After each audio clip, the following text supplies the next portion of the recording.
araw mga kabisyo sa negosyo. Ito ang inyong Kuya Juan, ang mentor ng bayan. At nandito tayo ngayon sa Onion Leaks Restaurant.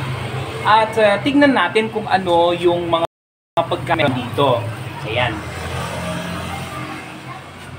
So meron silang lugaw, meron silang mga paluto, meron silang mga may pansit. Iba't ibang klase ng pansit, may only rice din sila, may mga coffee saka mga shakes.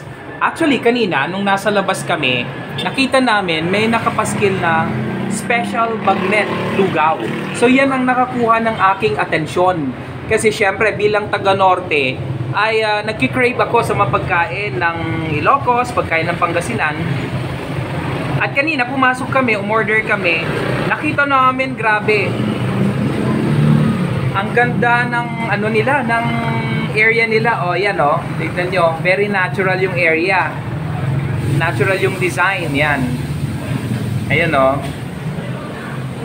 Tapos kanina maraming tao dito. Actually kami na lang yung naiwan dito kasi gusto kong i-vlog. Yan, may mga estudyante. Yan, mga estudyante na yan, palagi dito yan kumakain. Yan. So, ayun nga, nung kumain kami dito, grabing sarap ng lugaw nila. Yun ang talagang unang-una kong pinuntahan dito, yung lugaw. Ayan, kaya kung kayo hindi pa nakapunta dito, pasyal kayo, murang-mura lang po. Yun lugaw, 40 pesos, 60 pesos. Yung mega lugaw nila, yun ang pinaka-special nila sa lahat ng special. 104 lang.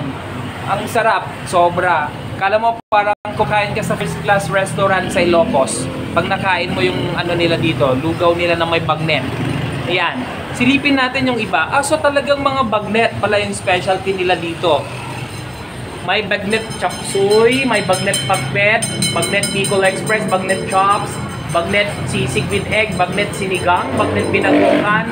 Yan, may bulalo, sinigang na hipon, sinigang na salmon belly, sinigang na salmon head, sinigang na bangus belly, buttered garlic strip, at marami pang iba. Ang nakakatuwa, yung lugaw nila, iba-iba din ang klase ng lugaw. Kaya puntahan nyo na ngayon dito, silipin ninyo.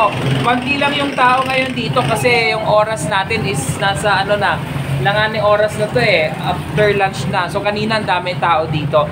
At nakita ko palagi umu-order dito, yung mga more on to go, mga take out, inuuwi nila sa bahay. Tapos may din, mga paggabi, open sila dito, kaya talagang may enjoy nyo yung nightlife na tinatawag. So, pasyal kayo dito, mga kapatid, mga kabisyo. Ayan.